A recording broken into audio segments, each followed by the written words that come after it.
Some golfers believe that being super connected in the golf swing is the holy grail to playing great consistent golf. Let me explain to you why that may not be the case. So connection, it's kind of a love-hate relationship as far as I'm concerned. If you don't connect enough, for sure you need to connect more. The guys that are over-connected, you need to feel space and width. There's definitely a blend of both that's needed in order to be consistent and create power. In sense of creating power, the wider and longer the arms go and almost the more disconnected the arms are, the more power you create.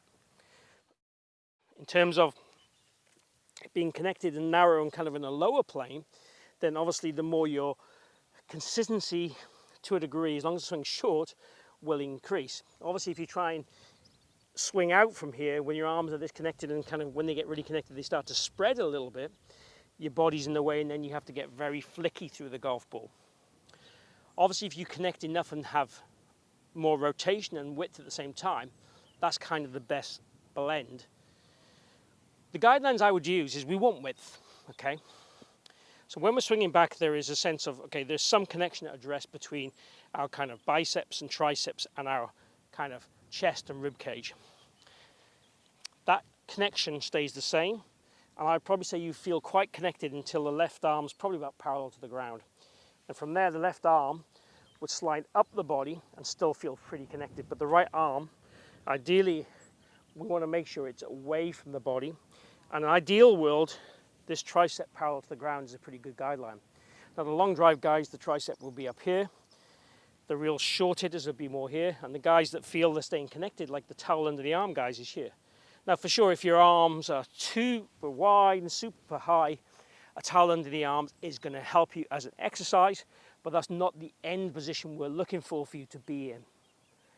Again, if you try and throw a golf ball and your arms are like this, you won't be able to create any power. We want width, turn, blend to create power.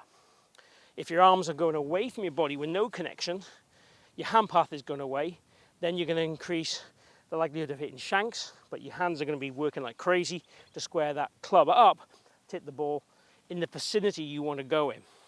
So we see this a lot with good young players. The hand path will tend to rip out to the right, and there's a lack of connection through impact, quite often because they're not rotating correctly and quite often because of what's happened before. That's a different subject for a different day.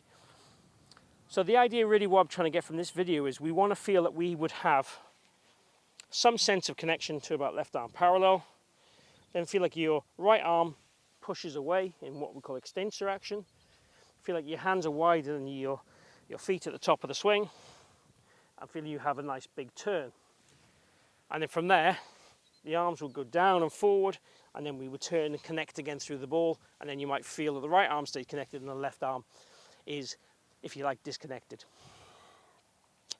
So there's a sense of both statements being true. We want connection and we don't want connection. Difficult to get both right. What I would do, in a very simple sense, would be if I take my step to a golf ball, I put another golf ball here just to the right of my shoes, roughly around about my laces, as a rough guide. What I'm trying to feel in the backswing is I'm going to be connected, and I'm trying to keep my hands roughly in the location of that ball at the top of the swing. Don't let the hands come in, so I'm keeping that width. I'm trying to feel my right arm stays what I would say, feel fairly straight. We certainly don't want it to bend more than 90 degrees. So it's certainly going to feel, for me, like quite a right arm straight swing. It won't be, it's pretty impossible to do, but it certainly would feel that way. So the idea would be from a hitting drill, just to give you a feel for this, is we might go left arm parallel, fairly connected, then go to the top, feel your hands go more in the extension action and hit. And that's the way I'd get you to feel a sense of the right kind of connection with the right kind of width blend. And what we almost want to feel from that left arm parallel from here, it's all rotation with the body, and the arms feel that they're kind of stuck, but they're stuck in this kind of width all the way to the top of the swing. And then on the way down, it's just kind of the arms again, ideally going down and forward, which again, you won't be able to think of both at the same time, and then contact through the shot. So the idea is really practicing that initial kind of connection and then losing it as we get to the top is kind of the ideal scenario for me.